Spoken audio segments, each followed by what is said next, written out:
دل دکھانے کے لیے تیار ہے. کہتے ہیں روایت میں آتا ہے جس کو میں اپنے الفاظ کے جامع میں پیش کر رہا ہوں, نوجوان خصوصی طور پہ سنیں. حدیث پاک کا مفہوم میرے الفاظ کے جامع میں علامہ ارشد القادری کی تحریر کا سہارا لے کر میں پیش کر رہا ہوں. ایک جوان ہے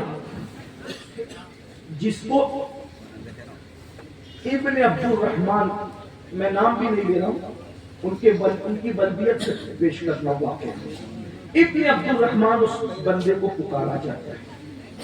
حضور کو ایک بار دیکھا اس جوان نے, حضور اتنے خوبصورت تھے, جو دیکھتا تھا انہی کا ہو جاتا.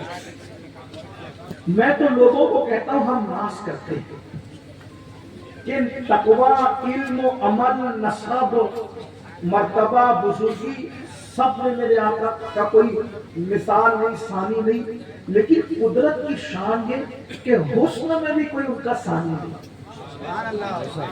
لاؤ نا چیلنج لاؤ, زمین سے آسمان تک چیلنج لاؤ, ایسا قائم اگر کسی کے پاس ہو تو لاؤ. ہر مذہب کو چیلنج ہے, ایسا قائم ہو تو لا کے بتاؤ کہ جو صرف مخلوق کا محبوب نہیں بلکہ وہ خالق کا بھی محبوب ہے, جس کو دیکھنے کے لیے صرف زمین والے نہیں سدرا والا بھی بے چین رہتا ہو اور تمنا کرتا ہو اللہ کو ایک کام دے دے, اس کام کے بہانے میں زمین پہ جاؤں اور میرا جلال کا دیدار کر لوں. ان کو چین آ جاتا اگر بار بار آتے نہ یوں جبریل سدرا چھوڑ. ایسا خوبصورت محبوب چھوڑ کر لڑکیوں سے آنکھ لڑاتے ہو, تمہیں شرم نہیں آتی؟ ہنسنے کی بات نہیں ہے.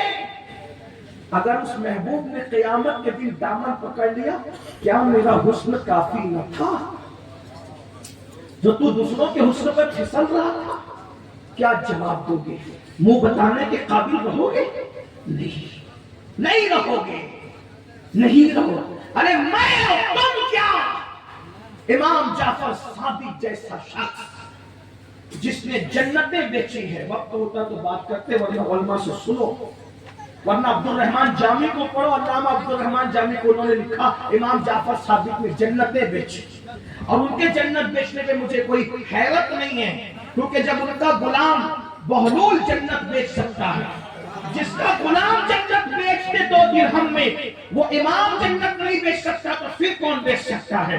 اور پھر جعفر صادق کو صرف کوڑوں پہ محدود کرنے والوں, جعفر صادق اس امام کا نام ہے کہ کریم نواز کا امام, محبوب الہی کا امام, داتا علی حجویری کا امام, صابر اللہ کا امام, امام احمد رضا کا امام, کروڑوں انبیاء کا امام, جسے امام اعظم ابو حنیفہ کہا جاتا ہے, وہ امام اعظم ابو حنیفہ جعفر صادق کی چوٹیاں سیدھی کرتے ہیں. جس کی چوٹی سیدھی کرنے والا امام اعظم ہو, اس جعفر صادق کے مرتبے کا اندازہ کون لگا؟ نبی کے صدقے چچا کو بچھو کی شکل میں کر جہنم میں ڈالے گا, حضرت ابراہیم علیہ السلام کے چچا آزر کی شکل میں. جس دن نبی کا سگا چچا آزر کی شکل میں, نبی کی بیوی نوح علیہ السلام کی بیوی کی شکل میں, نبی کا بیٹا کنعان کی شکل میں جب جہنم میں جا رہے ہوں گے, میرا آپ کا کیا بنے گا؟ ذرا سوچو تو صحیح. امام جعفر صادق کہتے ہیں لوگوں تمہاری بخشش ہو, تم ایک سفارش کرنا. لوگ کہتے ہیں آپ تو سید آل رسول ہیں, کا رونا یہی ہے کہ ہم آل رسول ہیں, ہمارے نانا دادا شفاعت تو کریں گے, لیکن ہمارے اندر اتنی ہمت نہیں ہے کہ ہم قیامت کے دن ان کے سامنے چلے جائیں. ہمیں سامنا کرنے کی ہمت نہیں ہوگی کہ اپنے نانا کو ہم منہ کیا دکھائیں. اب آپ سے پوچھنا چاہتا ہوں, 1000 رکعت نفل پڑھنے والا جعفر صادق جیسا امام نبی کا سامنا اولاد ہونے کے باوجود کرنے کی ہمت نہیں کرتے, جو پوری زندگی کبھی فجر بھی نہیں پڑھتے, جو چہرے پہ داڑیاں بھی نہیں رکھتے, جو حرام میں ڈوبے ہوئے ہیں وہ قیامت کے دن رسول اللہ کا کیسے سامنا کریں گے؟ یہ جو شاعری کی دنیا میں کہتے ہو نا جو ہوگا دیکھا جائے گا، میرے بھائی شاعری کی دنیا الگ ہے، حقیقت کی دنیا الگ ہے۔ اللہ کا عذاب وہ تو کروڑوں ماؤں سے زیادہ پیار کرتا ہے، اللہ کے عذاب سے اس لیے اتنا ڈر نہیں لگتا کیونکہ وہ رحیم اور کریم اور کروڑوں ماؤں سے زیادہ پیار کرتا ہے، لیکن رسول اللہ کی غیرت اور حیا سے زیادہ ڈر لگتا ہے، کہیں حیا کی وجہ سے وہ حیا کا نہ لے مجھ سے حساب، صدقہ پیارے کی حیا کا نہ لے مجھ سے حساب، بخش بے پوچھے لجائے کو لجانا کیا ہے۔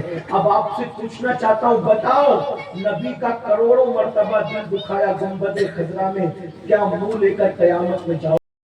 خدا کے لیے آج توبہ کر لو، اور سے افضلی میں آنے والوں یہ سوچو کہ میں جو گناہ کرتا ہوں اس سے میرے نبی کا دل دکھتا ہے، میرے نبی کے دل کو تکلیف پہنچتی ہے۔ میرے بھائی راستے میں بھیک مانگنے والے بھکاری کا دل دکھا دو تو اللہ کا عرش لرزنے لگتا ہے، جو اپنے بادشاہ مصطفیٰ جان رحمت کا دل گنبد خضرا میں دکھاتے ہوں گے، اس وقت اللہ کے عرش پر کیا گزرتی ہوگی۔ ہماری چہروں پہ بسترا بعد میں چلتا ہے، یہ چہرے پہ چلنے والا بسترا جلسوں میں جمع ہو کر ہم حضور کو خوش نہیں کر سکتے جب تک کہ عمل کے میدان میں قدم نہ رکھے۔ بات زیادہ ہو گئی، آخری جملہ کہہ دوں، امام جعفر صادق کی سنت پر عمل کرتے ہوئے بولو، وعدہ کرتے ہو اس عرص افضلی میں اگر قیامت کے دن تم سب کی بخشش ہو گئی تو تم امین القادری کی سفارش کر دو گی؟ ہاتھ اٹھا کر یہ کہو، وعدہ کرتے ہو سفارش کر دو گے؟ اہل منبر سے بھی گزارش ہے، آپ اٹھا کے رکھیں ذرا، اگر آپ لوگوں کی بخشش ہو گئی تو آپ امیر القادری کی سفارش کر دو گے؟ کر دو گے؟ ہاتھ اٹھا کر کے کر دو گے؟ اے اللہ، ان کے وعدے پر تو گواہ ہے، مولا ہماری بدماریوں پر تو نے نبی کے گھر میں تو پیدا کیا، لیکن ہماری بدماریوں پر جب تو ہمیں جہنم میں داخل کرے گا تو یہ ہزاروں ہاتھ اٹھے، مولا ان کے حسن نظر کی وجہ سے ہماری مغفرت فرما دے۔ آج امام جعفر صادق کی سنت پہ ہم نے عمل کیا، اللہ تعالیٰ قبول فرمائے، گفتگو کے درمیان اور پوری زندگی ہم سے جہاں جو غلطی اللہ معاف کرے، ہماری زندگیوں میں انقلاب پیدا فرمائے، تبدیلی پیدا فرمائے۔ استغفر اللہ ربی من کل ذنب واتوب الیہ وما علی الا البلاغ۔ السلام علیکم ورحمۃ اللہ وبرکاتہ۔ میری گزارش ہے، ہمیں 2:30 بجے یہاں سے نکلنا تھا، 2:30 بجنے 5 منٹ باقی ہے، آپ ہمیں جانے دیں گے تو ہم جا سکیں، ورنہ ہماری